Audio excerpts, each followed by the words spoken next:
Buenas, gusto en saludarlos, ahora sí. Bueno, saludo a quienes todavía no había saludado, María, Marianela, y bueno, vamos a empezar la clase, esperemos que no se corte, como dijo Abraham, así que bueno, y si no, vamos a ver cómo podemos hacer. Así que vamos a aprovechar el tiempo y arrancamos como debe ser. Ya es el último lunes de clase, pasó volando, como les había dicho la vez pasada, tenía la esperanza de que haya una semana más, pero no, pasó volando, volando. Así que vamos a sacarle todo el jugo posible a esta clase. ¿Algún voluntario o voluntaria que quiera dirigirnos en oración en esta mañana?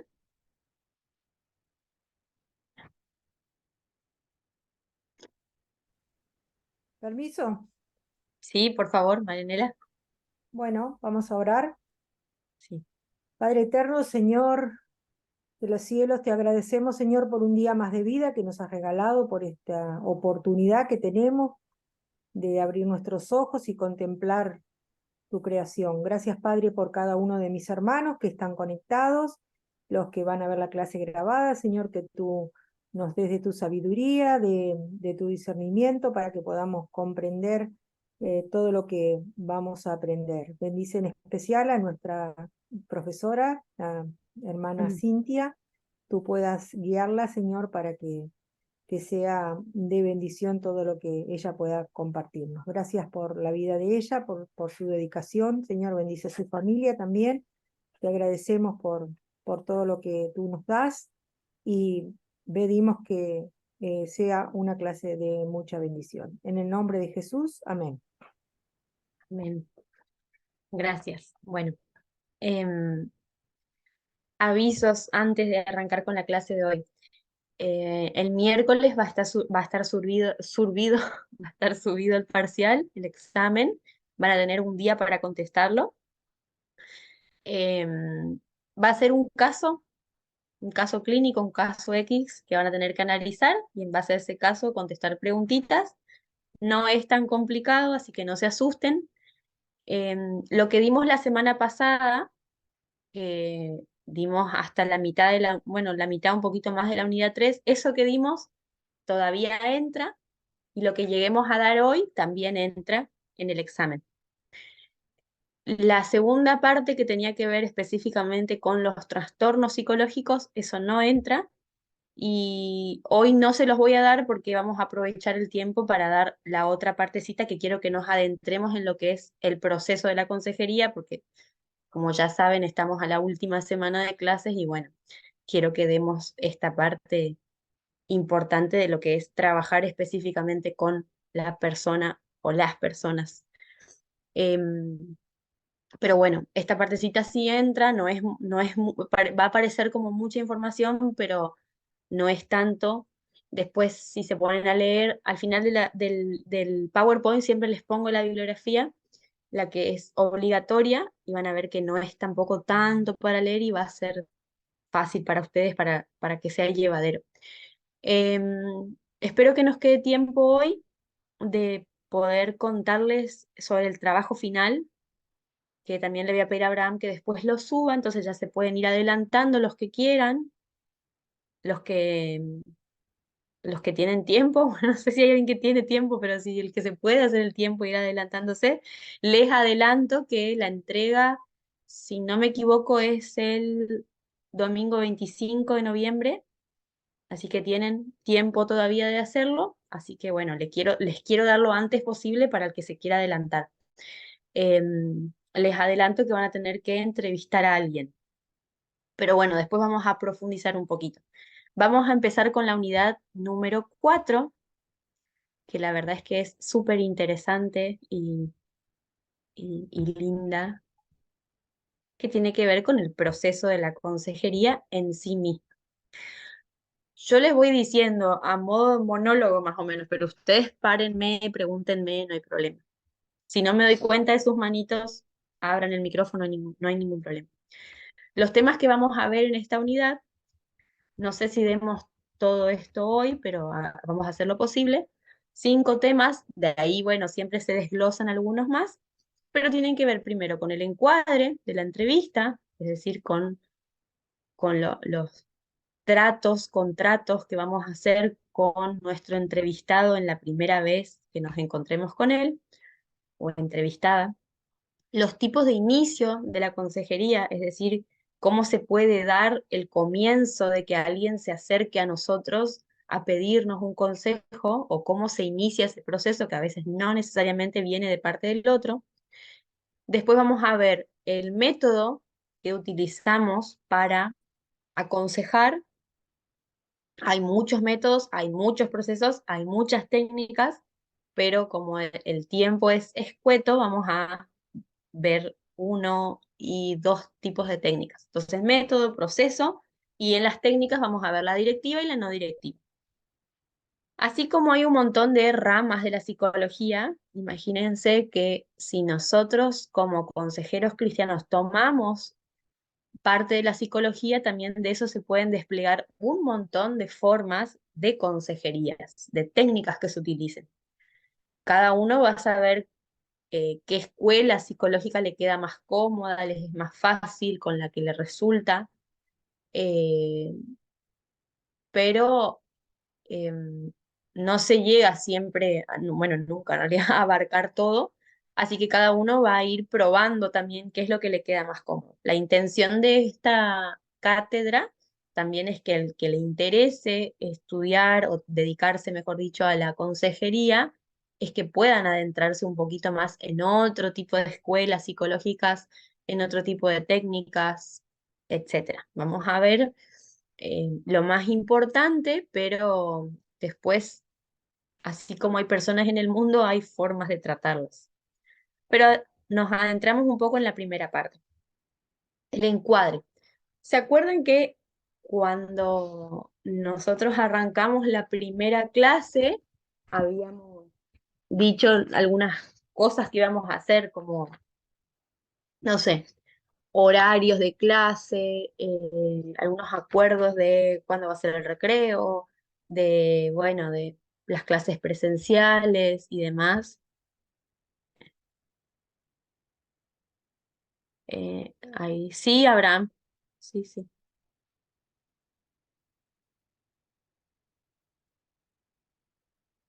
Si se corta, ajá. O- o- Entonces, sí se... Cintia, sí, perdóname, perdón que te interrumpa, pero sí, la no, no tormenta hay problema. viene con todo. Yo, si te paso el host, entonces ya si se corta, creo que va a seguir grabando en la nube. Eso te iba a preguntar si después yo tengo que subir o algo, por eso me quedé ahí tildada pensando en si tengo que subirlo o se sube No, no, directamente. no sé, automáticamente la plataforma lo manda a la nube y yo después de ahí yo lo bajo. Ah, bueno, bueno, que quede en algún lado. Sí, en algún Bueno, lado que quede. No, no, queda vale, grabando, sí. Pero ahí yo, perfecto. para si tú me ayudas, ahí tú tendrías que pausar la grabación, reiniciarla, todo. Sí, sí, no hay problema, no hay Dale, problema. dale. Gracias, perdón. Bueno, no, no hay problema, al contrario, mejor, entonces te quedas tranquilo vos también. Sí, sí, dale, dale. Gracias. Dale, bueno, continuamos entonces. Eh, entonces, cuando nosotros arrancamos una primera charla, una primera entrevista, cuando vamos a adentrarnos en un proceso nuevo, siempre es importante establecer un encuadre. Un encuadre, como la palabra lo dice, es que nosotros dentro de un marco de acuerdos entre unos y otros podamos establecer algunas ideas, normas, sugerencias que se van a respetar por las dos partes en este caso, desde el comienzo hasta finalizada las clases, las entrevistas, las sesiones, lo que sea. Siempre es importante establecer un encuadre. Ese encuadre muchas veces se da de manera tácita, es decir, que uno más o menos sabe cómo son las cosas. Entonces yo tranquilamente podría haber empezado la clase diciéndoles, bueno, arrancamos la clase, empezamos y listo, y ustedes ya van a saber que en algún momento vamos a hacer un recreo, que vamos a terminar, que las clases duran tanto porque alguien más se los dijo, pero siempre que nosotros podamos tener esas cosas claras, va a ser mejor porque cuando uno hace un acuerdo, no necesariamente tiene que ser escrito, eh, también hay más responsabilidad desde la otra parte. Y también hace que la gente, nuestro aconsejado, se comprometa de una manera distinta. Entonces, en el encuadre nosotros vamos a establecer cómo vamos a trabajar, básicamente. Entonces, este encuadre, como siempre les repito, lo más importante es que podamos establecer un vínculo. Entonces, a partir de ese vínculo vamos a poder eh, llegar a acuerdos de manera más fácil con la persona, pero siempre es importante que tengamos las cosas claras. Dice la frase esa que las cuentas claras conservan la amistad. Bueno, en este caso no son cuentas, pero son cosas claras. Y siempre que tengamos las cosas claras va a ser mejor. Por ejemplo, si más o menos nosotros decimos, bueno, mirad acá, no sé decirte cuántas veces nos vamos a encontrar, pero posiblemente van a ser de 3 a 5 veces, entonces la persona está sabiendo que nosotros vamos a tener ese tiempo de trabajo. Podemos darle en esa primera entrevista una flexibilidad de decirle, dependiendo de cómo vaya, puede que hagamos más veces o no, pero en primera instancia vamos a focalizarnos en vernos en estas sesiones, en estas charlas.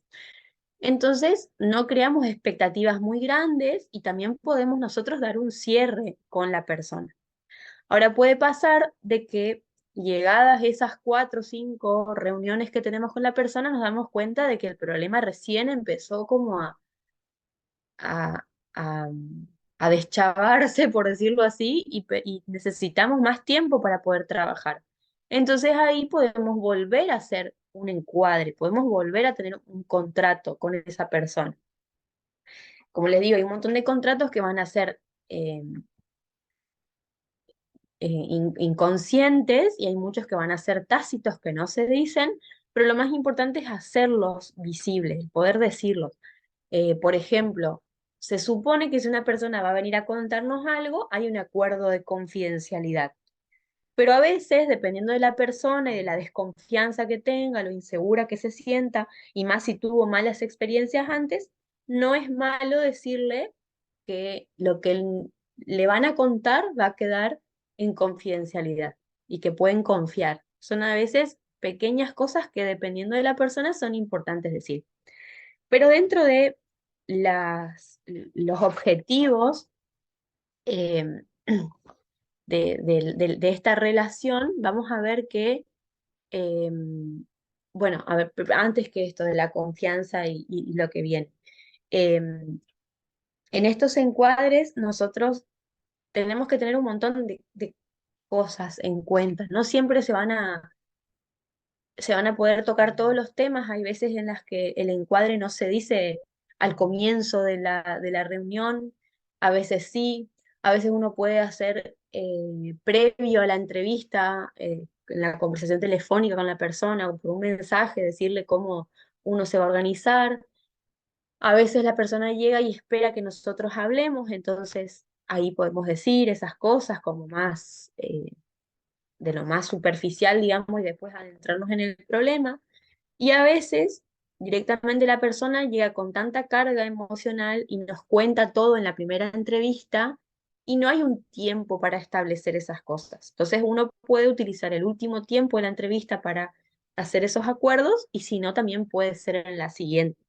Siempre lo ideal es en la primera, entonces uno deja enmarcado lo que va a hacer. Entonces en este encuadre establecemos días de reunión, tiempo estimado del que vamos a estar juntos, eh, como les decía, tiempo más o menos de cantidad de entrevistas que vamos a tener, lugar donde nos vamos a encontrar, a veces es en la iglesia, a veces es en la casa de la persona, eh, a veces en la nuestra. Y el encuadre también tiene que ver con cuando hacemos esto de enmarcar la situación en algo específico, también tenemos que preparar eh, el lugar físico donde nos vamos a encontrar con la persona. A veces no se da, a veces es un poco más eh, espontáneo, no sé, nos encontramos a tomar un café, nos encontramos en la plaza o algo así, pero si tenemos la posibilidad de preparar el lugar donde vamos a hablar con la persona, hay cosas a tener en cuenta. Y algunas consideraciones prácticas que se pueden tener en cuenta es que siempre tengan pañuelitos a mano. Siempre una caja de pañuelitos es importante. Parece una pavada, pero es muy importante porque ustedes le van a dar un gesto de escucha, de comprensión. Entonces, a veces no es necesario que ustedes, cuando la persona llora, lo abracen, le digan que se calme, sino simplemente acercarle la cajita de pañuelitos hace que la persona se sienta contenida y sepan que y va a saber que ustedes la están comprendiendo. O un vaso de agua con una jarra de agua también es importante porque a veces el llanto es tan fuerte que para calmar el llanto el agua sirve, hace que uno pueda dejar de llorar por lo menos un ratito. Otro tipo de cosas a tener en cuenta es no tener relojes a la vista. Si pueden preparar un espacio, por ejemplo, si es un pastor que va a entrevistar en su oficina, esas cosas ya pueden estar armadas previamente. Entonces, un reloj en la espalda de la persona siempre es lo mejor. Entonces, ustedes no están ahí con el celular mirando a cada rato a ver si se hace la hora. Hay psicólogos, por ejemplo, que ponen alarma. A mí no me gusta, por ejemplo. Ponen alarma. Entonces, no se dijo, sí, porque maté a mi mamá y justo sonó la alarma y decía, bueno, es lo que en esto terminamos, no importa, fue lo más importante de la sesión, pero si tocó el punto, porque generalmente va a pasar eso, van a decir lo más importante cuando se tienen que ir. Acuérdense de eso. Eso siempre pasa, son nuestros mecanismos de defensa. Entonces está por terminar el tiempo y nuestro inconsciente es tan inteligente que sabe cuándo se tiene que ir y ahí larga una bomba. Pero bueno, algunos lo hacen con alarma como para decir, bueno, acá terminó tu sesión y listo. No necesariamente hay que ser tan estructurado, a veces las cosas llevan un poco más, menos, pero, pero más o menos es interesante tener el control del tiempo. Y más si después tienen otra entrevista o bueno, otras cosas que hacer. Entonces, tener un reloj de manera estratégica, algunos lo tienen, por ejemplo, en el escritorio abajo, y que la idea es que la persona no vea los relojes, porque si no también genera ansiedad. Entonces, va a decir o no decir cosas de acuerdo a la hora. Algunos por ahí, por ejemplo, van a decir, ya me tengo que ir, como que también se predisponen al tiempo. Eh, Hay que tratar de limitar, eso ya habíamos hablado, de limitar las interrupciones, o sea, no estar ansioso o nervioso por otra cosa, el celular en silencio, intentar que no nos molesten, no atender a las llamadas, eso es muy importante, o sea, a menos que sea algo urgente, pero no se atienden llamadas en medio de una entrevista. Eh, ¿Qué más? Sí, algo muy importante es que uno tiene que estar visible en en la medida de lo posible. La otra vez hablábamos del cuerpo, ¿no? De que las manos estén visibles porque es una expresión de confianza cuando la persona ve nuestras manos. Pero no solo eso, sino, por ejemplo, dependiendo de con quién van a trabajar, por ejemplo, que el pastor o el consejero tenga una entrevista a solas con una mujer, que bueno, se puede dar, no pasa nada, digamos. El tema es que si se puede hacer lo más visible posible, mejor. Entonces tienen que ver los horarios, no es lo mismo hacer una entrevista a las 8 de la noche que a las 8 de la mañana. Eh, entonces se recomiendan, por ejemplo, en la medida de lo posible, obviamente, puertas que sean que tengan cierta transparencia en donde se vea al consejero o a la consejera, no a la persona entrevistada, pero donde se pueda hacer más o menos visible, no exponiendo a la persona, pero sí que el consejero o la consejera pueda ser visible. Entonces se evitan un montón de problemas. Mm. Entonces, otra cosa, por ejemplo, si tienen una biblioteca, si tienen tienen repisas y demás. Si son psicólogos, que es distinto, se recomienda no tener ningún tipo de información personal.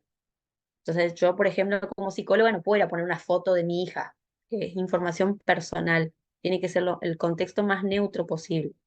En el pastor, en el consejero es distinto porque la persona conoce de la vida del pastor, se está en el medio, es muy distinto, por eso son contextos distintos. Pero sí es recomendable que al momento de entrevistar a alguien se tengan, por ejemplo, a la vista, porque esa es como nuestra percepción inconsciente, se tengan a la vista libros, por ejemplo, o algún material que tenga que ver con lo que estamos haciendo. Entonces, de manera inconsciente, también estimulamos a que la persona pueda sentirse en confianza y lograr una mejor catarsis. Entonces, el contexto tiene muchísimo que ver en la expresión de nuestro inconsciente. Bueno, cosas a tener en cuenta cuando nosotros establecemos nuestra relación entre consejero o consejera y aconsejado o aconsejada, es que, bueno, como vemos la confianza. Eh, me causó gracia cuando leía, porque tiene razón el autor que dice que si se haría eh, una competición para saber cuál de los dos está más nervioso, si el aconsejado o el consejero, y bueno, seguramente ganaría el consejero, que se pone más nervioso en esa primera entrevista que el que va a buscar ayuda. Los dos, en los dos hay ansiedad. Pero sí es cierto que eh, el lugar del consejero es muy importante porque las palabras que va a decir van a ser clave, digamos, para aliviar o no a esa persona. Entonces es muy importante lo que va a decir y por eso es normal que la persona se pueda poner, que el consejero o la consejera se ponga nerviosa con la situación. Em, pero bueno, resumiendo un poquito, les traigo un poquito también a lo que dice el autor, porque bueno, justo lo vi acá y me parece importante reforzarlo, en volver a los objetivos de la consejería, entonces nuestro encuadre de manera eh, no verbal, digamos, eso para ustedes como consejeros, es tener como objetivo principal el afrontar el problema, objetivos principales, mejor dicho, afrontar el problema, mostrar la importancia del Evangelio y que las personas lleguen a acercarse a Cristo, llegar a esa semejanza a Cristo. Entonces, no hay que perder de vista a estos consejeros, estos objetivos de la consejería, perdón, porque a veces uno se desvía en creer que uno tiene que solucionar el problema. Y en realidad lo que tenemos que buscar es que más allá de la solución y el alivio inmediato es que la persona utilice ese problema para acercarse a Cristo. Obviamente que uno va a querer aliviar el dolor, ojalá uno podría sacarle el dolor a la persona, pero no siempre ese tiene que ser el objetivo primordial. Sí va a estar dentro de los objetivos, pero el primero tiene que ser volver a la persona a Dios. Bueno, lo normal es que dentro de las consejerías, va normal, lo digo entre comillas, porque no hay una normalidad de tiempo de entrevistas. Eh, el autor lo plantea, ¿no? De 1 a 5 reuniones es como lo normal, lo dice. Y después de 6 a 10 es menos común y más de 10 es muy poco frecuente. Pero en realidad es muy relativo, porque cada persona es distinta y cada situación es distinta. No es lo mismo afrontar un problema con la persona sola que si hay que entrevistar a más miembros de la familia, por ejemplo. Entonces es muy relativo, no se preocupen tanto por el tiempo, pero sí traten ustedes de que a partir de la primera entrevista hagan un pequeño diagnóstico, entre comillas, para más o menos determinar cómo seguir. Entonces ahí van a saber ustedes si les conviene más, menos reuniones, aunque después puede variar, pero por lo menos tienen una idea. Em, pero bueno, uno tiene que tener una predisposición muy grande a escuchar, pero sabemos que la escucha sola no basta, sino que hay que tener como otros objetivos. Entonces, en en este vínculo relacional, en este establecer la relación, eh, a veces uno se encuentra como decimos, ¿cómo empiezo? ¿No? ¿Cómo arranco? No es lo mismo cuando uno ya conoce a la persona, entonces puede hablar de temas más niños cuando uno recién empieza, que si uno se encuentra por primera vez con la persona y tiene que hablar de temas importantes, que es por lo que va. Pero generalmente, acá hay otra diferenciación con las entrevistas de psicología. Generalmente en las entrevistas psicológicas no habla primero el psicólogo y a veces son silencios eternos, pero la idea es que la primera palabra la tenga el paciente, pero varía también de acuerdo a escuelas psicológicas. Pero ustedes no necesariamente tienen que hacer eso, sino que a veces las entrevistas pueden empezar con temas superficiales, eh, con cosas del trabajo, con lo que siempre se habla, ¿no? Del clima, de cómo está, de la economía, cosas así, y después puede dar la iniciativa el consejero, que es con palabras directas, que es, por ejemplo, ¿cómo puedo ayudarte?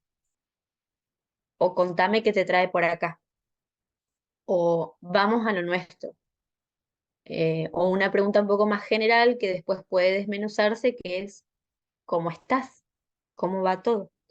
Entonces, a partir de ahí, la persona, le damos la oportunidad a la persona de que pueda explayarse.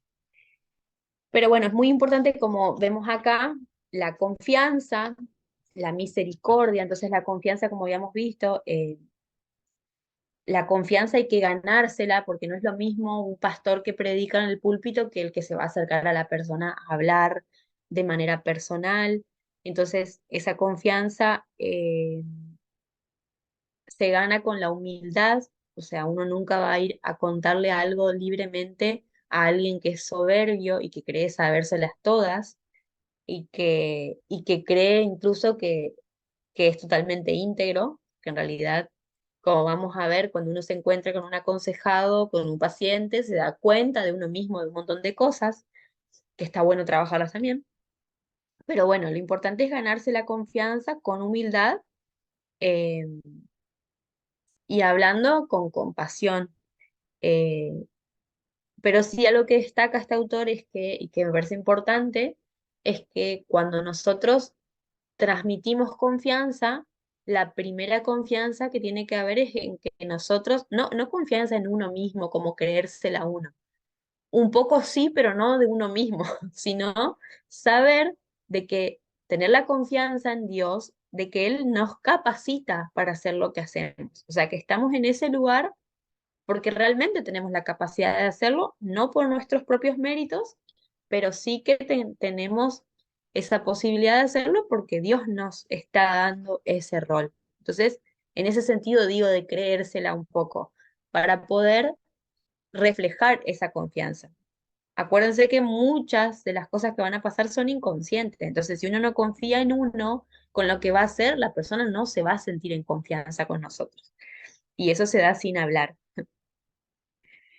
Son esas conexiones inconscientes difíciles de explicar. El segundo, bueno, es la misericordia. Cuando la persona va a contar un problema, siempre va a aparecer desde su propia persona o de la creencia que tiene de lo que alguien le dijo o lo que sea, pero es el sentirse juzgado. Y muchas veces la persona, bueno, sabe que hizo o que está haciendo algo mal, eh, por más de que no tenga la predisposición directa de admitir lo que está haciendo, sabe, entonces se siente juzgado. Em, entonces, cualquier expresión que uno haga puede sentir la persona como que uno lo está juzgando, condenando, acusando. Entonces, es muy importante la misericordia. Em, Incluso, bueno, con el tono de voz, con el lenguaje corporal, hay un montón de cosas. Eh, y bueno, y generalmente la persona cuando se encuentra sobre todo con el pastor, tiende a sentirse juzgado, porque bueno, creo que ya hablamos un poco, si no, bueno, hablamos ahora de lo que es la imagen de que se le tiene al psicólogo también, pero bueno, en este caso como al pastor, es como algo que en psicología se le dice el sujeto supuesto al saber, que se le supone un saber en el que la persona idealiza la figura del pastor. Entonces el pastor tiene la vida más resuelta, no tiene problemas tan graves, no sé, tiene mucho mayor dominio propio y por eso las cosas le van mejor. Entonces cuando al pastor le pasa algo o se muestra vulnerable, es como que la persona se sorprende o se indigna, como que, ¿cómo? El pastor. ¿Ah? El pastor. Y en realidad es una persona como cualquiera, pero se le pone en cierto lugar de ideal y por eso la persona tiende a sentirse más juzgada, porque como que el lugar del pastor es eh, como que se la sabe un poco más. Entonces, ese lugar em, no es malo, no es malo el ideal al que se pone. A veces le juega en contra al pastor sobre todo porque, bueno, es como que no puede dar ningún paso en falso porque está con todos los ojos encima. Pero sí es cierto que en cierta forma sirve ese lugar porque le da la autoridad para poder eh, aconsejar de cierta manera y que sea más fructífero el consejo. Lo va a tomar distinto de la persona. Por eso a veces es un camino difícil, no sé si difícil, pero capaz más lento, de crear como el grupo de consejería, área de consejería en la iglesia, porque la persona no tiene generalmente la misma confianza como con cualquiera, como con el pastor, porque es la figura del pastor. Ese lugar de consejero hay que ganárselo. Eh, entonces, bueno, lo interesante de la misericordia es lo que le decía hoy, que también el consejero, la consejera, cuando se pone en este lugar de misericordia, de compasión, también se va a dar cuenta de las carencias que tiene, que se va a dar cuenta de que no está lejos de un montón de cosas de las que nos cuenta la persona. Entonces acá no pasa por un sentirnos identificados y sentir compasión bueno, aliviar las penas de uno por lo que hace el otro, sino en todo momento hay que tratar de ser objetivo, correrse del lugar de uno, pero sí es cierto que podemos ser más bondadosos o misericordiosos cuando nos damos cuenta de que somos tan faltantes como el que viene con nosotros. Em, bueno. Bueno, ni hablar de que se necesita amor y respeto. Eh, pero bueno, como dice, como está en Juan, primera de Juan 4:19, sí, 4:19, no me lo sé de memoria. A ver, ¿alguno lo sabe de memoria? Lo amamos a él porque él nos amó primero. ¿Es 4:19? A ver si alguien me ayuda. Bueno, después me dicen. Entonces, bueno, tenemos que entender esta parte de que nosotros buscamos la misericordia, buscamos tener compasión de la persona y amarla porque hay un Dios que nos ama primero y por eso nosotros queremos transmitir. Somos la parte visible de ese Dios invisible. Eh, entonces, bueno, tenemos que preguntarnos nosotros también si estamos siendo ese Cristo visible, si se ve ese Cristo en nuestras vidas, si está siendo visible. La verdad es que es una pregunta comprometedora porque no siempre se refleja Cristo en nosotros. Bueno, entonces, bueno, uno se compromete con el bienestar de la persona cuando uno tiene amor. Y vuelvo a esto, uno cuando está hablando con otra persona y nos cuentan los problemas, como que uno tiende a querer buscarle soluciones. Y nuestro rol no es buscarle soluciones, sino que ese problema lo acerque a Cristo. Y sobre todo, bueno, el respeto eh, es que nosotros nos vamos, ustedes se van a encontrar, si se dedican a esta área, con personas que tienen la vida, muchas que tienen la vida muy complicada, muchos que tienen la vida hecha un desastre, y sobre todo esa persona, más allá de cómo sea, merece nuestro respeto. Eh, porque uno no es simple trabajar con personas que son un desastre en cierto sentido, o personas que son soberbias o con alcohólicos, no sé, no es simple trabajar. El tema es que ante cualquier cosa la persona igual merece nuestro respeto. El autor, por ejemplo, dice que todas estas personas igual están investidas con la dignidad de poder reflejar a Dios, sin importar cuán disminuida o deformada se encuentre esa imagen. Acuérdense el imago Dei, todos tenemos ese imago Dei, entonces es importante que podamos tenerle respeto en eso. 4:19, ahí está, dije bien. Gracias, Esmeralda. Eh, entonces, el mostrar respeto, como dice el autor, esta acá me parece también interesante, es que significa poder ser accesible. Entonces, no tener ese aire de superioridad, de creer que porque uno no atraviesa cierto problema, está en un nivel superior. Eh, entonces, nosotros tenemos que buscar ese ejemplo de humildad constantemente. Bueno, ¿qué les iba a decir más en cuanto al encuadre? No quiero. Bueno, acá ustedes en la primera vez que se van a encontrar con la persona, por ahí tampoco tengan ya establecido cómo van a continuar, qué tipo de técnicas van a utilizar, qué van a hacer, porque uno va conociendo a la persona. Pero a partir de la primera entrevista, uno puede tener en cuenta algunas cosas a cómo seguir, ¿no? Y hay algunas preguntas que uno se puede hacer también que pueden ser previos a la entrevista o incluso una vez terminada. Ahora, lo que sí es que van a tener que estar preparados, y bueno, como les decía, esa cajita de pañuelitos, van a tener que estar preparados para el llanto, porque generalmente las personas lloran y uno no tiene que frenar el llanto. Eso es muy importante, porque es su método de limpieza, de catarsis. Hay veces que las personas gritan y uno tiene que tratar de mantener la entereza, porque es su forma de descargar lo que les está pasando. Por eso es muy importante el tratar de nosotros ser objetivos en eso. Eh, Les iba a decir algunas de las preguntas que ustedes pueden tener para tener en cuenta, ¿no? Que pueden o no hacerlas durante la entrevista, pero le pueden servir de guía y pueden tenerlas incluso escritas para ustedes o después preguntarse. Algunas preguntas son, por ejemplo, ¿es salva esta persona?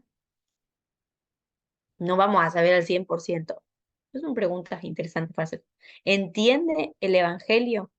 Y si no es así, ¿qué puedo hacer para ayudarlo o ayudarla en esa comprensión del Evangelio? Entonces, si la persona no es cristiana, ¿cómo puedo orientar la consejería? ¿Cuáles son las formas o los conocimientos que tiene la persona de la fe? ¿Es fiel a Dios? ¿Cómo es su fidelidad en medio de las circunstancias, en medio de las crisis? ¿Cómo se refleja el sufrimiento de esta persona? ¿Dónde veo lo que le duele? ¿Cómo se refleja? ¿Cómo es este sufrimiento en las áreas de su vida? ¿Tiene una visión bíblica del sufrimiento o no? ¿Cómo puedo hacer para mostrarle esta visión bíblica del sufrimiento? Y ahí está el punto en el que nosotros no tenemos que cargarnos con la idea de la solución inmediata del problema. ¿Dónde está el pecado en la vida de esta persona? ¿Puede la persona ver eso también o todavía no? ¿O está ciego con esto? Ahora interesante que también una pregunta para hacer, ¿en qué se ha pecado hacia esta persona? Y es si es posible la reconciliación o no, por ejemplo, en un problema matrimonial. ¿Cómo puedo ayudar a la persona a ver ese camino de reconciliación, si es que hubiera? ¿Ve algunos indicios de esperanza en el discurso de la persona o es todo negativo y negro? ¿Cuáles son las evidencias de gracia de Dios en medio de la situación de esta persona? Son preguntas interesantes. ¿Vamos entendiendo hasta acá? No sé por qué siento que estoy sola, pero yo supongo que todos ustedes están por ahí. ¿Se entiende? Ya Ah, estamos, ahí está. ya estamos. Buenísimo. Estamos. Bueno, ahora me siento más acompañada. Bueno, estaban las preguntas a tener en cuenta. Bueno, vamos a ir a la otra parte que tiene que ver con las formas en las que uno puede dar inicio a la consejería. ¿Cuáles son las alertas iniciales de la consejería? Bueno, en esto de cómo se empieza, uno tiende a creer que la manera más común, ¿cómo es? ¿Qué le suena? ¿Cómo puede ser que inicie la consejería? A ver si alguno me ayuda. ¿Cómo le suena que uno empieza a tener contacto con el aconsejado? Preguntándole cómo está. No, pero ¿cómo inicia? O sea, ¿cómo se da, digamos? ¿Cómo la persona se acerca al consejero? ¿O cómo empieza? Con una charla. ¿Y quién pregunta a quién? En la- ¿Puedo? Y al consejero, porque si alguien se te acerca, es obviamente que porque algo necesita, entonces le puede preguntar, hola, ¿cómo estás? O sea, vos Eh, decís, no, mi pregunta va en esto de, que ahí me contestaste, que la persona se nos acerca. Esos son los tipos de inicio. ¿Ustedes creen que en la mayoría de los casos la persona es la que viene a pedirnos consejos? Permiso. Sí, Sí. por ahí, tengo por ahí dos tipos de acercamiento me ha pasado, que alguien viene y me dice, a mí me dijo tal persona que quizás me podés orientar con lo que me está pasando, me podés ayudar, como que alguien le dijo que venga, ¿no? Y Ajá. también me ha pasado de que, no sé, que lo creo que es de parte del Espíritu Santo que viene, porque hay personas que ni las conozco y se me han acercado en diferentes lugares como para decir, no sé, ¿será que vos me podés ayudar, orientar qué puedo hacer con esto que me está pasando? Bien, bien, gracias, gracias. Bueno, sí, ahí va orientada mi pregunta, lo que no me expresé bien. Gracias. Bueno, esos son dos tipos de inicio de la consejería. Nosotros tendemos a creer que las formas en las que se da todo el proceso es porque la persona se nos acerca, que en realidad esa es, ay, como dice ahí, es la consejería autoiniciada, que es que arranca desde la demanda de la persona. O sea, se genera esa demanda y nos busca. Pero no todos los tipos los tipos no es el único tipo de inicio, digamos, porque no siempre va a ser la persona la que se nos acerca a nosotros. Pero es lo más común, digamos, que alguien, como dice Marianela, sabe de la existencia de un consejero o sabe que le ayudó en algún momento a otra persona, entonces aparece esto de él, necesito ayuda con las palabras textuales o no, pero es una de las formas en las que la persona arranca da este primer paso y arranca este consejo cristiano, si es que nosotros le damos el lugar, ¿cierto? Entonces, puede sondear la situación, por ejemplo, como dice Marianela, yo sé que sé de vos, que ayudaste a tal, entonces por eso me animé a acercarme, pero bueno, es autoiniciada porque la persona es la que busca ayuda.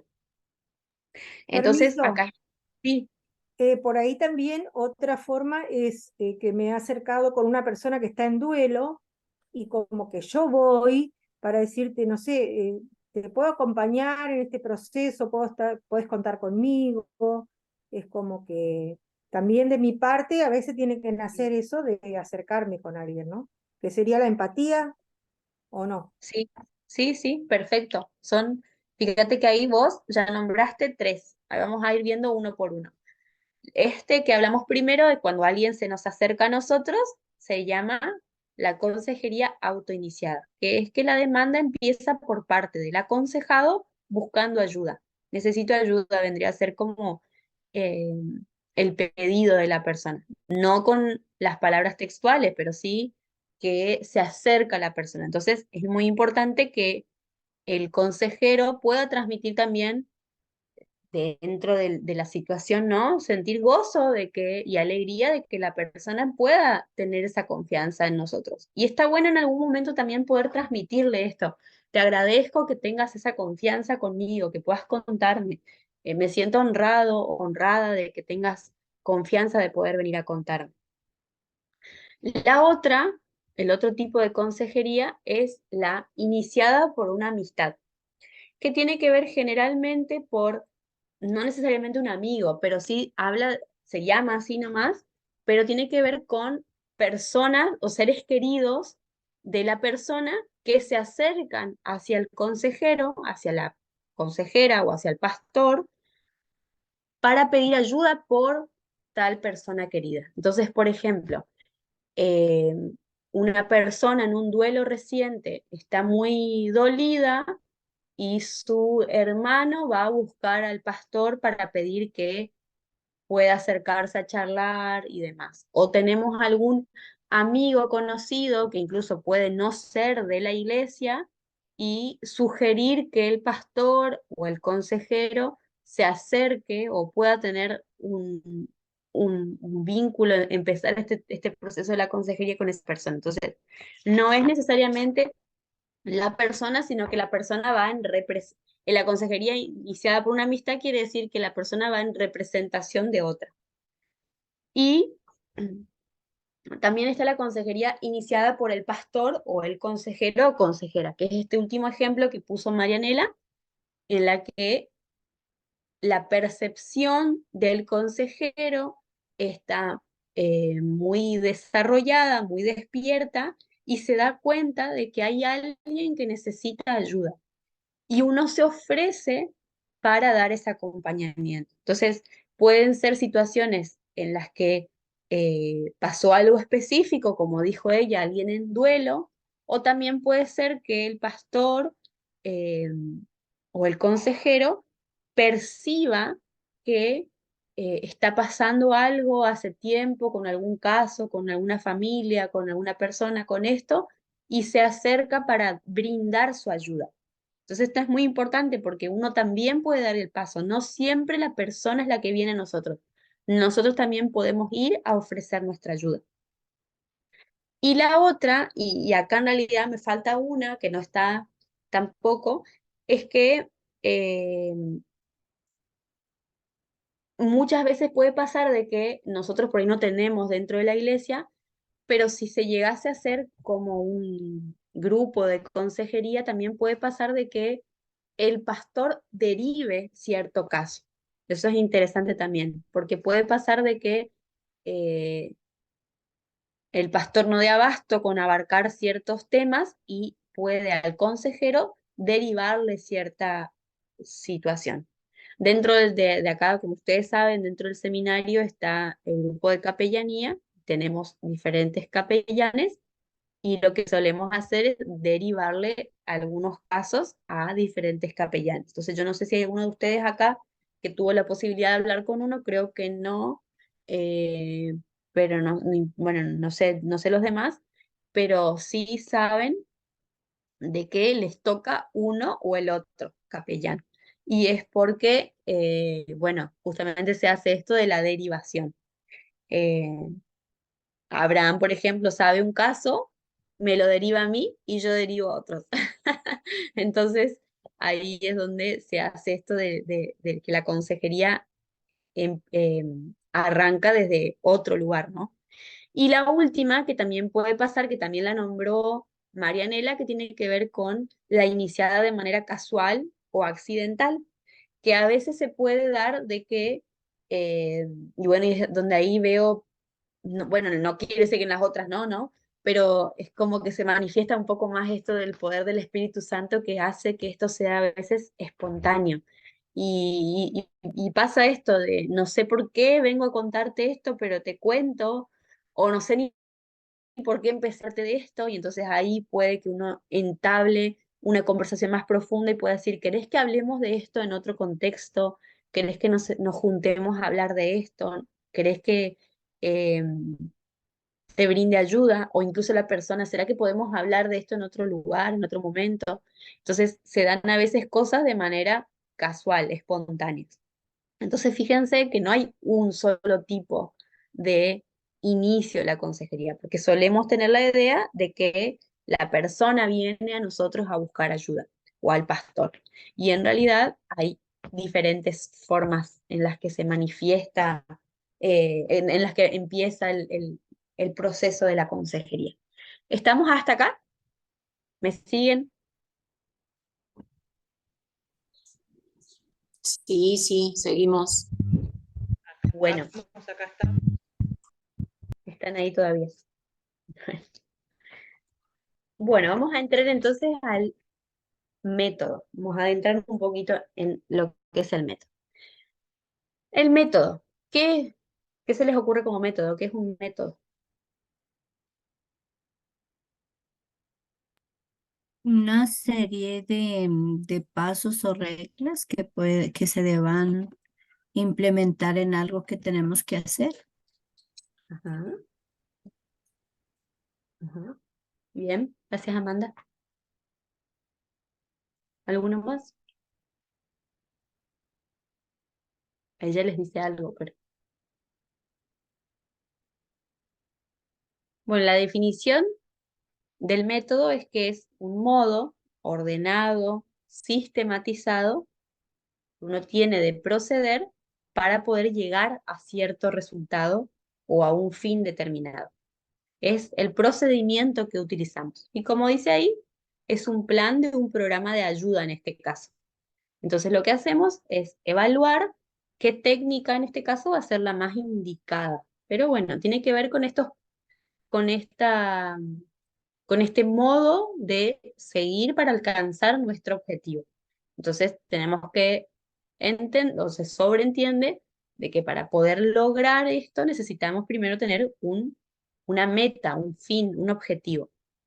Como habíamos visto, los objetivos de la consejería son poder, por una parte, aliviar a la persona, que tenga esperanza, a poder resolver el problema, pero el más importante es que lo que está pasando ayude a la persona a acercarse a Cristo, más allá de la circunstancia que atraviesa. Entonces hay que tener en claro los objetivos para poder establecer el método más indicado y que nuestro proceso sea más efectivo.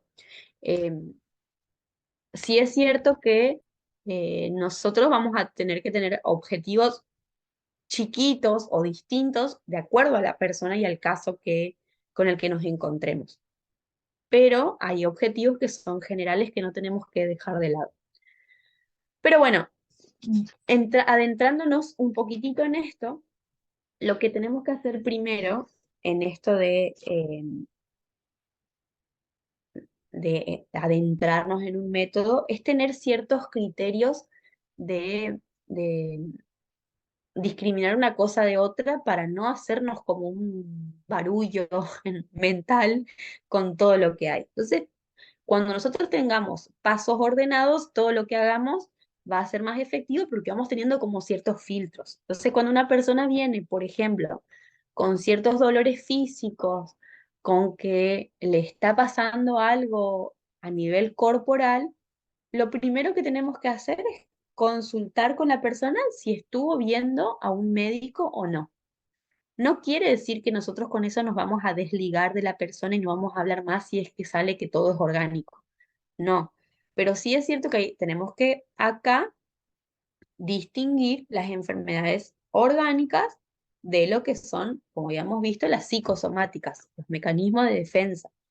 Entonces, eh, acá va a ser una puerta gigante abierta para nosotros porque nos va a decir un montón de cosas. Si la persona se hace un examen porque estuvo muy desanimada durante mucho tiempo y tiene una desregulación en la tiroides, vamos a entender de que posiblemente con medicación tratada, eh, muchos de los síntomas van a disminuir. No quiere decir que no sigamos trabajando, porque pueden estar pasando cosas puntuales. Pero si la persona se hace estudios de todo y no le sale nada, ahí ya tenemos algo que discrimina esto de decir, bueno, a ver, puede estar tratándose de una enfermedad psicosomática. Entonces, es muy importante que uno pueda sugerir a la persona a que se haga exámenes físicos, que vaya al médico, que se ocupe de su tema físico. Y en todo nuestro proceso de acompañamiento, también orientar a la persona a que coma de manera saludable y que haga actividad física. Nosotros en primer lugar, después la persona. Pero bueno, eh, acá les quería leer un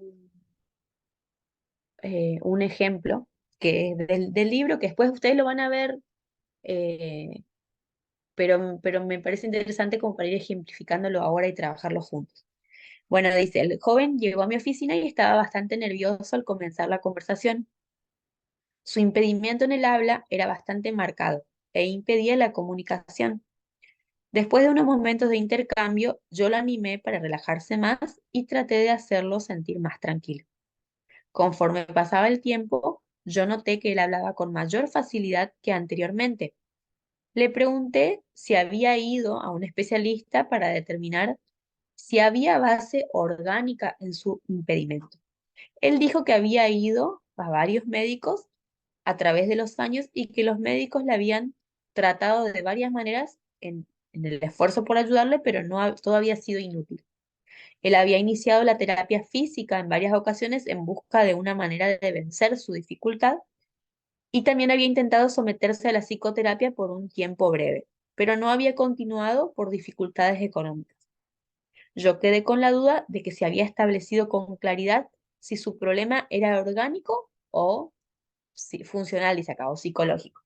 Entonces, como menciona el autor, que es verdad que el tartamudeo, por ejemplo, indica sentimientos de inferioridad, ¿sí? Entonces, eh, este es un caso, un ejemplo aislado, pero en realidad el tartamudeo tiene mucho que ver con la inseguridad. Entonces, hay que ver si se trata de algo orgánico y si tuvo tratamiento o no, o si es directamente psicológico. Generalmente, puede pasar de que la persona no vaya por el problema directo que ustedes pueden ver, va por otro tema, pero ustedes pueden presenciar ciertas cosas. Entonces, por ejemplo, la persona va porque está, eh, no sé, porque tuvo una pelea reciente con alguno de sus hijos, pero a la par le cuenta de que tiene muchos problemas, muchos dolores de cabeza, que sufre de migraña. Entonces, no fue el problema real por el que fue, sin embargo, ustedes ven un síntoma. Entonces, ese síntoma hay que ver si es eh, directamente orgánico o tiene que ver con lo que le está pasando o con lo que le pasó previamente. Sí, es importante que ustedes distingan, no diagnostiquen, porque el consejero no está capacitado ni tampoco tiene por qué estarlo en diagnosticar enfermedades psicológicas o orgánicas, sino que en ciertos casos es interesante que uno pueda derivar. Entonces, si después de hacerse un examen la persona viene con nosotros y nos cuenta, también podemos tener como una mirada más global de lo que está pasando. Y con esto también nos adentramos en la idea de que el consejero siempre tiene que volver a concentrarse en lo teológico y no en lo psicológico. Eh, ahí puse mal. Bueno, la idea, ahora les voy a corregir. Eh, las dos partes son importantes. Nosotros tenemos que tener esa confluencia entre tomar aspectos de la psicología y trabajarlas de un modo cristiano, pero lo teológico es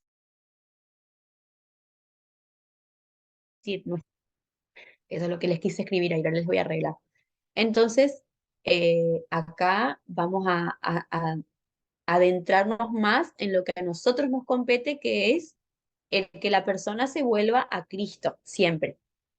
Nosotros a veces tendemos a caer en el error porque se empiezan a como a ver ciertas cosas o, o es interesante cómo se van resolviendo los problemas o cómo se dan estas dinámicas inconscientes y puede que nos quedemos más atrapados en esto y que nos llame más la atención y nos vamos del tema importante que es que la persona vuelva a Cristo. Por eso es muy importante que siempre tengan a mano la Biblia y que siempre se le puedan estar sugiriendo algunas cosas a la persona. A ver, disculpen que vemos. Yo les propongo algo, hacemos un cortecito ahora y volvemos en 15, ¿sí? Y ahí seguimos. Entonces ahí nos adentramos en lo otro, ¿sí? Ahora soy yo la que tiene que pausar la... Sí, señora. Bueno, nos vemos en un ratito, ¿saben?